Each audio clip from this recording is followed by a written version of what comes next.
ಯದಾ ಯದಾ ಹಿ ಧರ್ಮಸ್ಯ ಗ್ಲಾನಿರ್ಭವತಿ ಭಾರತ ಅಭ್ಯುತ್ಥಾನಂ ಅಧರ್ಮಸ್ಯ ತದಾತ್ಮಾನಂ ಸೃಜಾಮ್ಯಹಂ ಪರಿತ್ರಾಣಾಯ ಸಾಧೂನಾಂ ವಿನಾಶಾಯ ಚತುಷ್ಕೃತಾಂ ಧರ್ಮ ಸಂಸ್ಥಾಪನಾರ್ಥಾಯ ಸಂಭವಾಮಿ ಯುಗೆ ಯುಗೆ.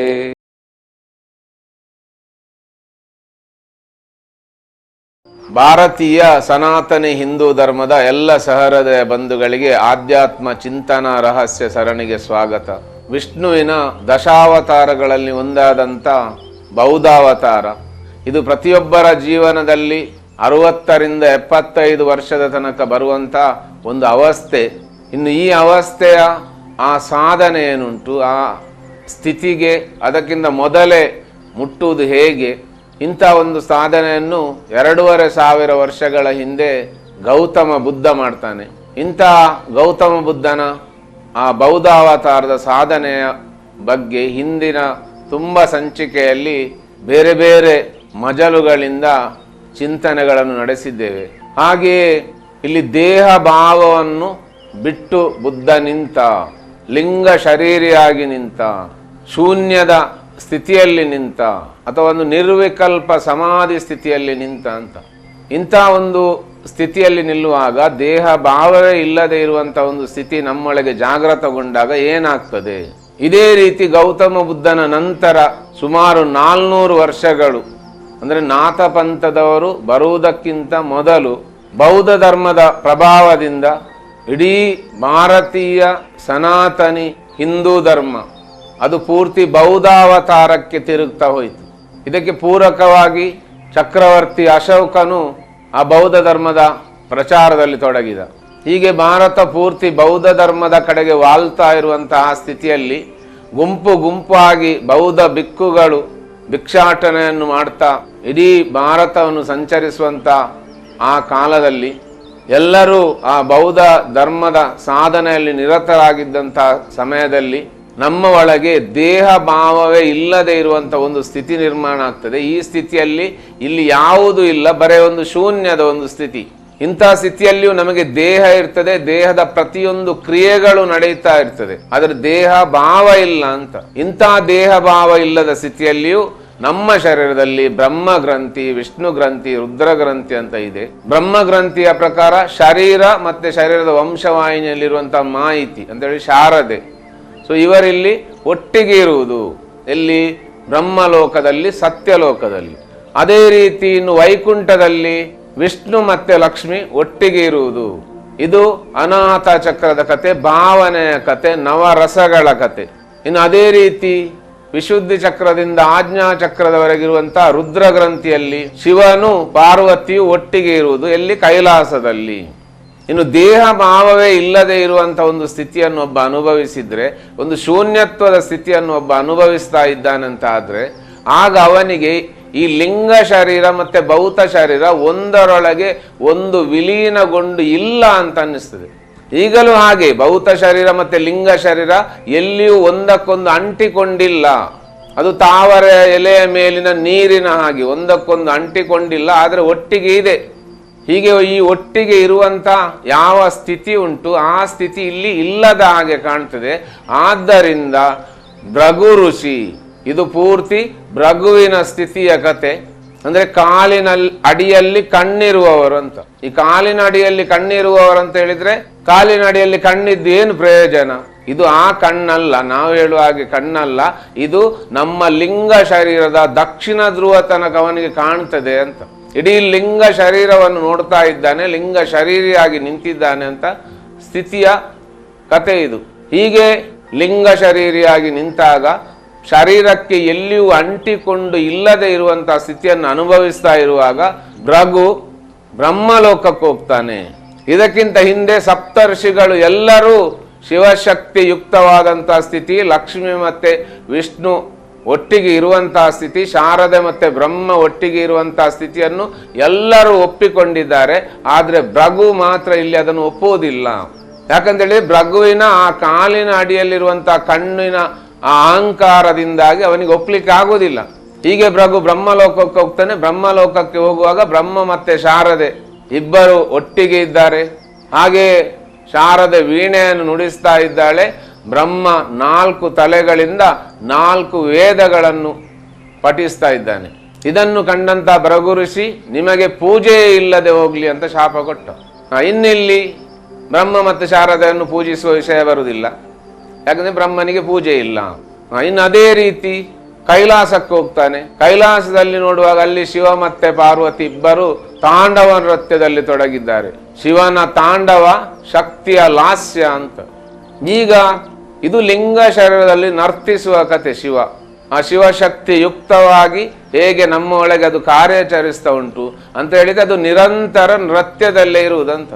ಈ ಸ್ಥಿತಿಯನ್ನು ಕಂಡು ಇದು ಶರೀರದಲ್ಲಿ ಅಂಟಿಕೊಂಡ ಸ್ಥಿತಿ ಅಲ್ಲ, ಇದು ಬರೇ ಲಿಂಗ ಶರೀರದ ಕತೆ. ಲಿಂಗ ಶರೀರ ಈ ರೀತಿಯ ಸ್ಥಿತಿಯನ್ನು ಮನಸ್ಸಿನಲ್ಲಿ ಸೃಷ್ಟಿಸ್ತಾ ಇದೆ, ಭ್ರಮಿಸ್ತಾ ಇದೆ. ಆದ್ದರಿಂದ ಶಿವನಿಗೂ ಲಿಂಗ ಪೂಜೆ ಮಾತ್ರ ಇರಲಿ, ವ್ಯಕ್ತ ರೂಪದ ಆ ಮೂರ್ತಿ ಪೂಜೆ ಇಲ್ಲದೆ ಹೋಗ್ಲಿ ಅಂತ ಶಿವನಿಗೂ ಶಾಪ ಕೊಟ್ಟ. ಇನ್ನು ವಿಷ್ಣು ಏನಿದ್ರು ಸತ್ವಗುಣದವ, ವಿಷ್ಣು ತುಂಬಾ ಪ್ರೀತಿಯವ ಭೃಗುವಿಗೆ. ಯಾಕಂತ ಹೇಳಿದ್ರೆ ಭಾವನೆಗೆಲ್ಲ ಸಿಗ್ತದೆ, ಆದ್ರೆ ದೇಹ ಭಾವ ಇಲ್ಲದೆ ಇರುವಂತ ಒಂದು ಸ್ಥಿತಿ ಉಂಟಿಲ್ಲಿ.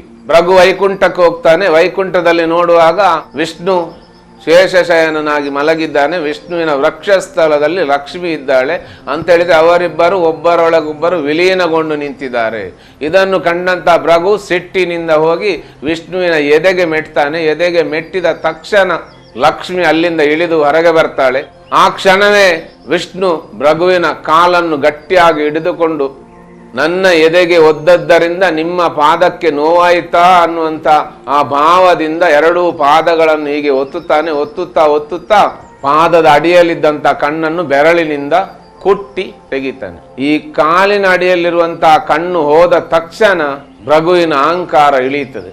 ಇನ್ನು ತನ್ನ ಎದೆಗೆ ಮೆಟ್ಟಿದಂತ ಆ ಭೃಗು ಋಷಿಯ ಕಾಲನ್ನು ವಿಷ್ಣು ಹಿಡಿದು ತಪ್ಪಾಯಿತು, ನಿಮಗೆ ನೋವಾಯಿತೆ ಅನ್ನುವಂತಹ ಭಾವದಲ್ಲಿ ವಿಷ್ಣು ಭೃಗುವಿನೊಂದಿಗೆ ಮಾತನಾಡುವುದನ್ನು ಕಂಡಂತ ಲಕ್ಷ್ಮಿ ಕೋಪದಿಂದ ಕೊಲ್ಲಾಪುರದಲ್ಲಿ ಕಾಳಿಯಾಗಿ ನಿಲ್ತಾಳೆ.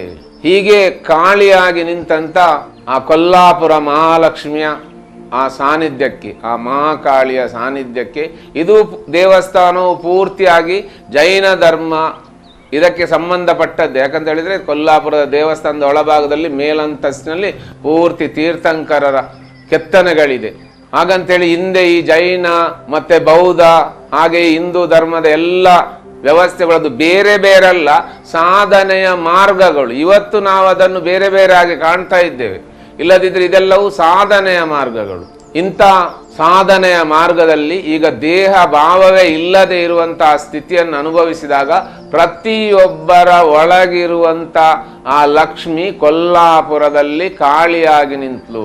ಈಗ ಪ್ರತಿಯೊಬ್ಬರ ಎದೆ ಖಾಲಿ ಆಯಿತು. ಯಾಕಂತ ಹೇಳಿದ್ರೆ ಅಲ್ಲಿ ಲಕ್ಷ್ಮಿ ಇಲ್ಲ, ಲಕ್ಷ್ಯ ಇಲ್ಲ, ಗುರಿ ಇಲ್ಲ, ಬದುಕಿಗೆ ಒಂದು ಅರ್ಥವೇ ಇಲ್ಲದೆ ಇರುವಂತ ಒಂದು ಸ್ಥಿತಿ ನಿರ್ಮಾಣ ಆಯ್ತು. ಯಾಕಂದ್ರೆ ದೇಹ ಭಾವವೇ ಇಲ್ಲದೆ ಇರುವಂತ ಸ್ಥಿತಿಯಲ್ಲಿ ಮತ್ತೆ ಬದುಕಿಗೆ ಯಾವ ಅರ್ಥ ಇದೆ? ಸಮಾಜದಲ್ಲಿ ಯಾರಾದರೂ ಒಬ್ಬ ಇಂಥ ಸಾಧನೆಯನ್ನು ಮಾಡಿ ಆ ಸಾಧನೆಯ ಸ್ಥಿತಿಯಲ್ಲಿ ನಿಂತ್ರೆ ಅವ ಉಳಿದವರಿಗೆ ಮಾರ್ಗದರ್ಶಕನಾಗಬಹುದು. ಸಮಾಜದಲ್ಲಿರುವ ಎಲ್ಲರೂ ಆ ಸ್ಥಿತಿಗೆ ಬಂದ್ರೆ ಆಗ ಸಮಾಜದ ವ್ಯವಸ್ಥೆ ಕುಸಿಯುತ್ತದೆ. ಎಲ್ಲರೂ ಸನ್ಯಾಸಿಗಳಾದ್ರೆ ಮತ್ತೆ ಮುಂದಿನ ಸ್ಥಿತಿ ಏನು? ಸೊ ಇಂತಹ ಸ್ಥಿತಿಯಲ್ಲಿ ಆ ಲಕ್ಷ್ಮಿಯನ್ನು ಮತ್ತೆ ಪಡೆಯಲಿಕ್ಕೋಸ್ಕರ ಹೇಗೆ ಶ್ರೀನಿವಾಸ ತಿರುಮಲಕ್ಕೆ ಬಂದ ಅಂತ ನಾವು ಕತೆ ಕೇಳ್ತೇವೆ, ಈ ಕಥೆಯು ನಮ್ಮ ಒಳಗಿನ ಕತೆ. ಈ ಹೊತ್ತಿಗೆ ಆಗುವಾಗ ವಿಷ್ಣುವಿನ ಗೆಳೆಯನಾಗಿರುವವ ಮಾರ್ಕಾಂಡೇಯ ಅಂತ. ಯಾಕಂತ ಹೇಳಿದ್ರೆ ಇಲ್ಲಿ ನಮ್ಮ ಶರೀರದ ಸುತ್ತ ಒಂದು ಲಿಂಗ ಶರೀರ ಉಂಟು. ಲಿಂಗ ಶರೀರದ ಒಳಗೆ ವಿದ್ಯುತ್ಕಾಂತೀಯ ತರಂಗ ಅನ್ನುವಂಥ ವಿಷ್ಣು ಇದ್ದಾನೆ. ಅವ ಎಲ್ಲ ಕಡೆ ವ್ಯಾಪಿಸಿಕೊಂಡಿದ್ದಾನೆ. ಈಗ ವ್ಯಾಪಿಸಿಕೊಂಡಂತ ಆ ವಿಷ್ಣು ಮತ್ತೆ ಲಿಂಗ ಶರೀರವಾಗಿರುವಂತ ಮಾರ್ಕಾಂಡೇಯ. ಮಾ ಅರ್ಕ ಅಂಡ ಯ, ನಾನು ಅರ್ಕ ಹೇಳಿದ್ರೆ ಸೂರ್ಯ, ಅಂಡ ಹೇಳಿದ್ರೆ ಆ ಲಿಂಗ ಶರೀರ, ಯಾ ಅಂತೇಳಿ ಯಾವುದುಂಟದು ಅಂತ ಮಾರ್ಕಾಂಡೇಯ ಗೆಳೆಯರು. ಆಗ ಮಾರ್ಕಾಂಡೇಯ ಕೇಳ್ತಾನೆ, ನನಗೆ ಮಾಯೆಯನ್ನು ನೋಡಬೇಕು. ಹಾಗೆ ಆ ಮಾಯೆಯನ್ನು ನೋಡುವಂತ ಕಥೆಯನ್ನು ಹಿಂದಿನ ಸಂಚಿಕೆಯಲ್ಲಿ ನಾನು ತಿಳಿಸಿದ್ದೇನೆ. ಈಗ ಈ ಸ್ಥಿತಿಯಲ್ಲಿ ಪ್ರತಿಯೊಬ್ಬನ ಒಳಗೂ ನವರಸಗಳು ಅಂತ ಇರ್ತದೆ. ಪ್ರತಿಯೊಬ್ಬನ ದೇಹವು ನವರಸಗಳಿಂದ ಕಾರ್ಯಾಚರಿಸುವಂಥದ್ದು. ಇನ್ನು ಈ ಸ್ಥಿತಿಯ ಕಥೆ ಏನುಂಟು, ಇದು ಸೃಷ್ಟಿಯ ಆದಿಯಲ್ಲೇ ಇದ್ದಂಥ ವಿಷಯಗಳು, ಸೃಷ್ಟಿಯ ಆದಿಯಲ್ಲೇ ಇದ್ದಂಥ ಒಂದು ಮೂಲ ತತ್ವಗಳು. ಇನ್ನು ಆ ತತ್ವದ ಪ್ರಕಾರ ಈಗ ಲಿಂಗ ಶರೀರ ಆಯಿತು, ವಿಷ್ಣು ಆಯಿತು. ಯಾಕಂದ್ರೆ ಇವರೆಲ್ಲ ಈಗ ಇರುವಂತ ಸ್ಥಿತಿ ಯಾವುದು? ಪಾರದಲ್ಲಿರುವಂತ ಸ್ಥಿತಿ. ಇನ್ನು ಇಹದಲ್ಲಿರುವಂತ ಶರೀರ ಯಾವ ರೀತಿ ಕಾರ್ಯಾಚರಿಸ್ತಾ ಇದೆ, ಈಗ ಯಾವ ರೀತಿ ಅದು ಕಾರ್ಯಾಚರಿಸಬೇಕು, ಅದು ಅದರ ಲಕ್ಷ್ಯವನ್ನು ಮುಟ್ಟುವುದು ಹೇಗೆ, ಆ ಗುರಿಯನ್ನು ತಲುಪುವುದು ಹೇಗೆ, ಮೋಕ್ಷ ಅನ್ನುವಂತಹ ಸಾಧನೆಯ ಸ್ಥಿತಿಯಲ್ಲಿ ನಿಲ್ಲುವುದು ಹೇಗೆ. ಇಲ್ಲಿ ಬೌದ್ಧಾವತಾರದವರೆಗಿನ ಸ್ಥಿತಿಗೆ ಸರಿ ಬೌದ್ಧಾವತಾರ. ಇನ್ನು ಅದರ ನಂತರ ಕಲ್ಕಿ ಅವತಾರ ಅಂತ ಬರ್ತದೆ. ದೇಹ ಬಿಟ್ಟು ಹೋಗುವಂತ ಒಂದು ಸ್ಥಿತಿ ಬರ್ತದೆ. ಆಗ ದೇಹ ಬಿಟ್ಟು ಹೋಗುವಂತ ಆ ಸ್ಥಿತಿಯಲ್ಲಿ ಹಿಂದೆ ಇದ್ದಂತ ಯಾವ ವ್ಯಕ್ತಿ ಇದ್ದಾನೆ ಆ ವ್ಯಕ್ತಿಯನ್ನೇ, ಅವನ ರೂಪವನ್ನೇ ನಾವು ಪುನಃ ಪೂಜಿಸಿದ್ರೆ ಅದರ ಅರ್ಥ ಹಿಂದೆ ಇದ್ದಂತ ವ್ಯಕ್ತಿ ಮೋಕ್ಷಕ್ಕೆ ಹೋಗ್ಲಿಲ್ಲ. ಯಾಕಂದ್ರೆ ಅವ ಖಾಲಿ ಬೌದ್ಧಾವತಾರದಲ್ಲಿ ನಿಂತನೆ ಹೊರತು ಕಲ್ಕಿ ಅವತಾರ ಆಗ್ಲಿಲ್ಲ. ಅಲ್ಲಿ ಕಲ್ಕಿ ವೈಕುಂಠಕ್ಕೆ ಹೋಗ್ಲಿಲ್ಲ, ಇವ ಇಲ್ಲಿ ಉಳಿದುಕೊಂಡ. ಯಾಕಂತ ಹೇಳಿದ್ರೆ ಹೀನಯಾನದ ನಂತರ ಮಹಾಯಾನ ಅಂತ ಬರ್ತದೆ. ಮಹಾಯಾನದಲ್ಲಿ ಗೌತಮ ಬುದ್ಧನನ್ನೇ ಪುನಃ ಪೂಜಿಸ್ಲಿಕ್ಕೆ ಪ್ರಾರಂಭಿಸ್ತಾರೆ. ಯಾವುದು ಇಲ್ಲ ಶೂನ್ಯ ಅಂತ ಹೇಳಿದವನನ್ನೇ ಮತ್ತೆ ಪುನಃ ಅವನ ಮುಖಾಂತರ ಆ ಶೂನ್ಯವನ್ನು ಕಾಣಲಿಕ್ಕೆ ಪ್ರಯತ್ನಿಸಿದ್ರು. ಈಗ ಗೌತಮ ಬುದ್ಧ ಇಲ್ಲಿ ಉಳಿದು ಹೋದ. ಇಷ್ಟಾಗುವಾಗ ಶರೀರ ಅನ್ನುವಂತ ಬ್ರಹ್ಮ ಯಾವುದು? ಬೃಹತಿ ತಿಥಿ ಬ್ರಹ್ಮ ಅಂತ 4 ತಲೆಯ ಬ್ರಹ್ಮ, ಅದು ಈ ಶರೀರ. ಈ ಶರೀರದಲ್ಲಿ ಈಗ ನವರಸಗಳು ಅಂತ ಇದೆ. ಈ ನವರಸಗಳು ಈಗ ಅಲ್ಲಿಂದ ಅದು ಸ್ರವಿಸಬೇಕು. ಆಗ ಸ್ರವಿಸುವಾಗ ಅದು ಹೇಗೆ ಸ್ರವಿಸ್ತದೆ? ಹೀಗೆ ಸ್ರವಿಸುವಾಗ ಅಲ್ಲಿ ಅದು ನವನಾರಾಯಣರಾಗಿ ಸ್ರವಿಸ್ತದೆ. ನಾರಸ್ಯಾಯನ ನಾರಾಯಣ ಅಂತ, ನಾರ ಹೇಳಿದ್ರೆ ನೀರು, ಆಯನ ಅಂತೇಳಿ ಅದರಲ್ಲಿ ಮಲಗಿರುವುದು. ಹಾಗೆ ನಮ್ಮ ಶರೀರದಲ್ಲಿ 9 ನವರಸಗಳು ಈಗ ಇಲ್ಲಿ ಮಲಗಿ ಉಂಟು, ನಾರಾಯಣನ ಸ್ಥಿತಿಯಲ್ಲಿ ಉಂಟು. ಈಗಲೂ ಇಲ್ಲಿ ಶಂಖಚಕ್ರ ಗದಾ ಪದ್ಮಧಾರಿಯಾದ ವಿಷ್ಣು ಇದ್ದಾನೆ. ಹಾಗೆ ಈ ಮಾರ್ಕಾಂಡೇಯನು ಇದ್ದಾನೆ. ಮಾರ್ಕಾಂಡೇಯ ಹಿಡಿದ ಲಿಂಗವೂ ಇದೆ. ಆ ಲಿಂಗ ಮೃತ್ಯುಂಜಯ ಅನ್ನುವಂಥ ಲಿಂಗ, ಅಂದ್ರೆ ಚಿರಂಜೀವಿಯತ್ವವನ್ನು ಮಾರ್ಕಾಂಡೇಯನಿಗೆ ಕೊಟ್ಟಂತ ಲಿಂಗ ಅದು. ಇನ್ನು ಬಸವಣ್ಣ ಆ ಲಿಂಗದ ಬಗ್ಗೆ ಹೇಳುವಾಗ್ಲೂ ಅಲ್ಲಿ ಹೇಳುವವ ಅಂತ ಒಬ್ಬ ಇರ್ತಾನೆ, ಅವನಲ್ಲಿ ಭಾವನೆಗಳಂತ ಉಂಟು. ಅಲ್ಲಿ 33 ಕೋಟಿ ದೇವತೆಗಳು ಕಾರ್ಯಾಚರಿಸ್ತಾ ಇದ್ದಾರೆ. ಇಷ್ಟು ಇದ್ದಾಗಲೂ ಅವ ಲಿಂಗ ಮಾತ್ರ ಇದೆ, ಅದು ಮಾತ್ರ ಸತ್ಯ. ಯಾಕಂದ್ರೆ ಅದು ಮೋಕ್ಷಕ್ಕೋಸ್ಕರ. ದೇಹವನ್ನು ಬಿಟ್ಟ ನಂತರ ಯಾವುದು ನಾವಾಗಿ ನಿಲ್ತೇವೆ ಅದು ಆ ಸ್ಥಿತಿಯಲ್ಲಿ ನಿಲ್ಲಿಕ್ಕೋಸ್ಕರ ಬಸವಣ್ಣ ಲಿಂಗವನ್ನು ತೋರಿಸಿದ್ದೆ ಹೊರತು ಇಲ್ಲಿ ದೇಹ ಇಲ್ಲ ಅಂತಲ್ಲ. ಯಾಕಂತ ಹೇಳಿದ್ರೆ ಬಸವಣ್ಣನು ಬ್ರಾಹ್ಮಣನೇ, ಆ ಬ್ರಾಹ್ಮಣನೇ ಮುಂದೆ ಲಿಂಗಾಯತ ಅನ್ನುವಂಥ ಧರ್ಮದ ಸ್ಥಾಪಕನಾಗುವುದು. ಬ್ರಾಹ್ಮಣ್ಯದಲ್ಲಿ ರುದ್ರ ಮಂತ್ರವನ್ನು ಜಪಿಸ್ಲಿಕ್ಕಿದೆ. ಈ ರುದ್ರ ಮಂತ್ರದಲ್ಲಿ ಈ ಲಿಂಗದ ಪೂರ್ತಿ ವರ್ಣನೆ ಇದೆ. ಅದು ಹೇಗೆ ಕಾರ್ಯಾಚರಿಸ್ತಾ ಇದೆ, ಶರೀರದಲ್ಲಿ ಏನೇನು ಕ್ರಿಯೆಗಳನ್ನು ಮಾಡ್ತದೆ, ಒಂದೇ ವಸ್ತು ಹಲವಾಗಿ ಹೇಗೆ ಗೋಚರಿಸ್ತದೆ, ಎಲ್ಲವನ್ನು ವಿವರಿಸಿದ್ದಾರೆ. ಅಂತ ರುದ್ರ ಮಂತ್ರವನ್ನು ಓದ್ತಾ ಬೆಳೆದಂತ ಬಸವಣ್ಣನಲ್ಲಿ ಆ ಲಿಂಗದ ಕಲ್ಪನೆ ಬರುವುದು ಸಹಜ.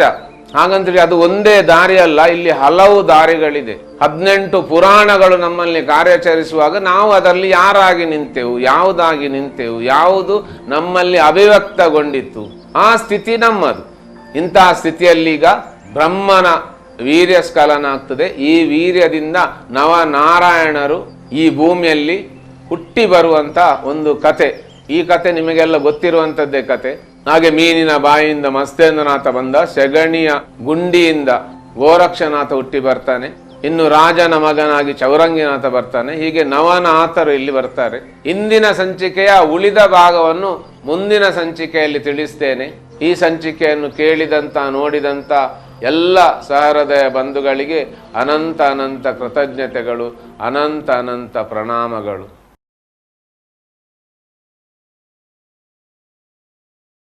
ಕೇಳಿದಂತ ಎಲ್ಲ ಸಹೃದಯ ಬಂಧುಗಳು ಕೆಳಗಿರುವಂತಹ ಲೈಕ್ ಬಟನ್ ಅನ್ನು ಒತ್ತಿ ಪ್ರೋತ್ಸಾಹಿಸಬೇಕು. ಹಾಗೆ ಮುಂದಿನ ದಿನಗಳಲ್ಲಿ ಇಂಥದೇ ಹಲವು ಚಿಂತನೆಗಳನ್ನು ವೀಕ್ಷಿಸಲು ಬೆಲ್ ಬಟನ್ ಅನ್ನು ಒತ್ತಿ ಹಾಗೆ ಸಬ್ಸ್ಕ್ರೈಬ್ ಮಾಡಬೇಕಾಗಿ ವಿನಂತಿಸ್ತೇನೆ.